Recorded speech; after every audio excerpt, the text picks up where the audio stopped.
फुल घेतलं, काजळ घेतलं आणि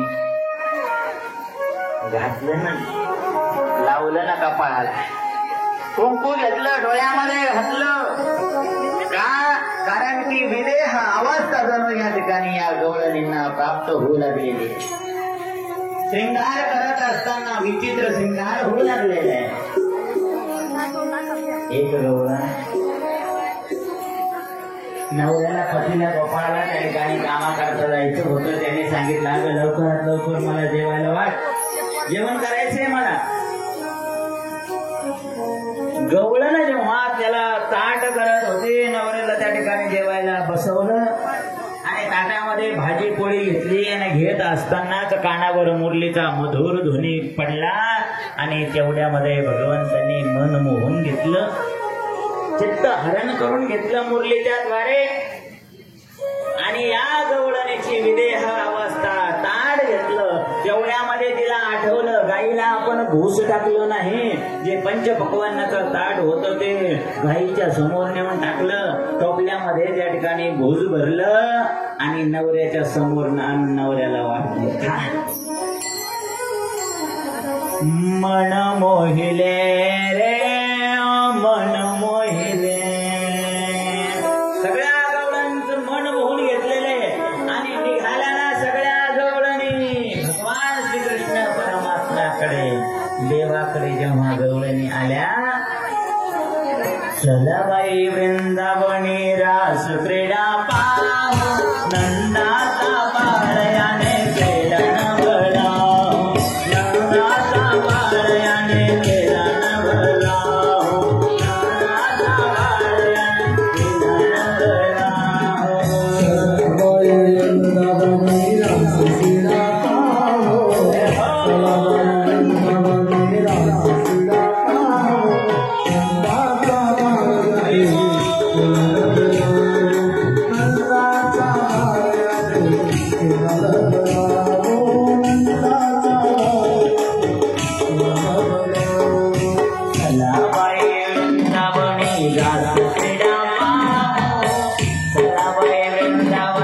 रास क्रीडा पाहू,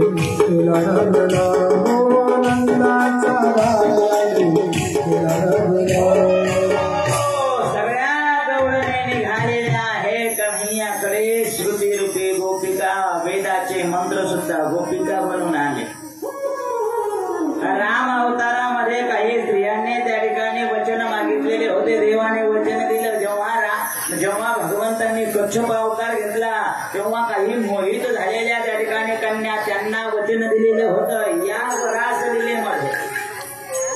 मत्स्य अवतार घेतला, मत्स्य कन्या मोहित झालेल्या होत्या, त्यांना वचन दिलेलं होतं, रासलीलेमध्ये येण्याला सांगितलेलं होतं. सगळ्या गवळणी आल्या, साधन सिद्ध आल्या, स्वयंसिद्ध आल्या. गवळणींचे अनेक प्रकार, त्या जाण वेद गर्भीच्या श्रुती, वेदाचे मंत्र, वेदाच्या ऋचा त्या ठिकाणी. आणि गवळणी बनून आल्या सगळ्या गवळणी.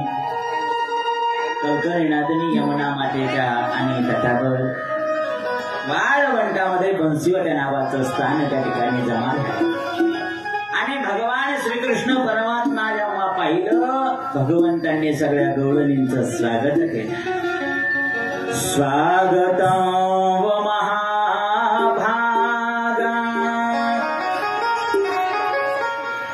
प्रिया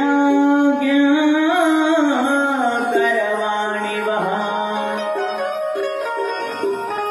ब्रजस्यानामया कच्चित् वृतागमन कारण. जेव्हा भगवान श्रीकृष्ण परमात्मा गवळणींचं स्वागत करतात, गवळणींनो तुम्ही महाभागा आहात. महाभागा म्हणजे महाभाग्यवान. ज्यांचा संसार चालू आहे आणि देवाकडे पाठ फिरवलेली आहे, देवाशी काही घेणं देणं नाही, गावात कथा झाली काही घेणं देणं नाही, सप्ताह झाला काही घेणं देणं नाही, देवाचं नाव सुद्धा घ्यायचं नाही, असे काही माणसं असतात त्यांना शास्त्र म्हणतं अभागा. काय म्हणतात? अभागा.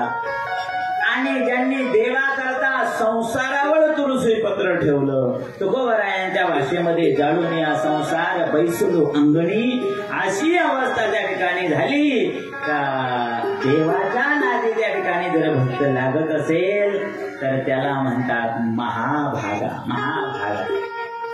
भगवंत म्हणतात गवळणींनो, स्वागतम व महाभागा, तुम्ही खरोखर महाभाग्यवान आहात, पण तुम्ही इथं आलात कशा करता? कारण भगवंताच्या जवळ गेल्यानंतर भगवान परमात्मा वेगवेगळ्या मार्गाने वेगवेगळ्या रूपाने अनेक परीक्षा घेत असतात. देवाच्या सुद्धा मनामध्ये इच्छा असते की या भक्ताची, या गोपिकांच्या मनामध्ये काही सांसारिक कामना जर शिल्लक असेल तर त्या गवळणी पाठीमागे निघून जाईल, घरी निघून जाईल. विचारलं गवळणींनो, कशा करता आलात, का आलात? गवळणी म्हटल्या, विचार करू लागल्या, यांनीच बोलवलं, बसरी वाजून बासरी वाजून. शेवटी भगवान परमात्म्याने गवळणींचा दृढ विश्वास पाहिला. बरीचशी सुंदर या ठिकाणी भगवंताची गवळणींची खूप मोठी चर्चा आहे, पण आपल्याला वेळ कमी आहे रासलीले करता, म्हणून भगवान परमात्म्याने त्या गवळणींचा स्वीकार केला. आणि गवळणींजवळ जेव्हा भगवान परमात्म्याची रासलीला सुरू झाली, वेगवेगळे रूप घेऊन जेव्हा देवाने रासलीला केली, त्यावेळेस गवळणींना थोडा अभिमान निर्माण झाला, अहंकार निर्माण झाला. आणि भगवान श्रीकृष्ण परमात्म्यांना सगळं चालतं, पण तीळ मात्र सुद्धा अभिमान चालत नाही, म्हणून त्या गवळणींच्या मधून भगवान श्रीकृष्ण परमात्मा अदृश्य झाले आणि भगवंत निघून गेले. म्हणून कन्हैयाच्या विरहामध्ये सगळ्या गवळणी त्या ठिकाणी रडू लागल्या. विरहामध्ये अनवाणी पायाने या ठिकाणी जंगलामध्ये फिरू लागल्या गवळणी. कुठे गेला कन्हैया, कुठे गेला कन्हैया? जेव्हा जंगलामध्ये इकडे तिकडे फिरू लागलेल्या आहे, कन्हैयाचा शोध घेऊ लागलेला आहे, कन्हैया कुठेही दिसेना. शेवटी सगळ्या गवळणी रडत रडत कन्हैयाला शोधत शोधत कलकरीनाथाने यमुना मैयाच्या तटावर आल्या. आणि सगळ्या गवळणींनी त्या ठिकाणी गोपी गीताचं गायन केलं. गोपी गीता, जयति तेधिका जामना व्रजा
गोपी गीताचं पारायण, गोपी गीताचं गायन केलं. गोपी गीत एवढं श्रेष्ठ प्रकारचं गीत आहे. त्या गोपी गीताचं जेव्हा गायन भगवंतांनी ऐकलं आणि भगवंताला सुद्धा राहवलं नाही.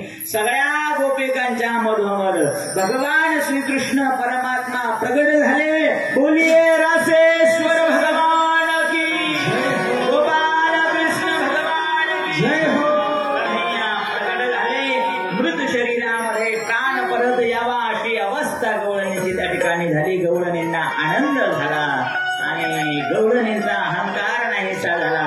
राधाराणींचं आगमन झालं आणि अशी सुंदर रासलीला वृंदावनामध्ये, वृंदावनाच्या वाळवंटामध्ये नवे नवे आपल्या धुंदलगावच्या कथेमध्ये आज धुंदलगाव वृंदावन बनलेले आणि या वृंदावनामध्ये सुंदर रासलीला या ठिकाणी सुरू होत आहे.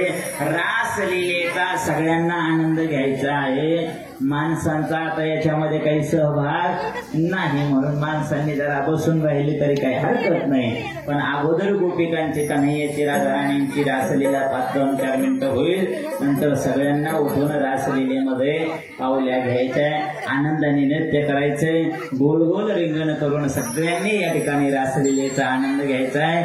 अगोदर 2 मिनिटं या कन्हैयांचा रासलीलेचा आनंद घेऊ. बोलिये रासेश्वर भगवान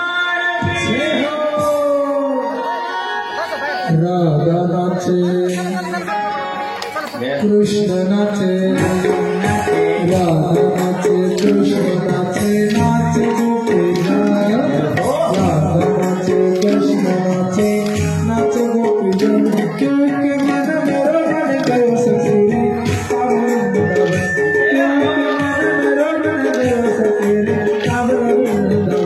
क्योंकि मन मेरा बन गयो सखी.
सपना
जय हो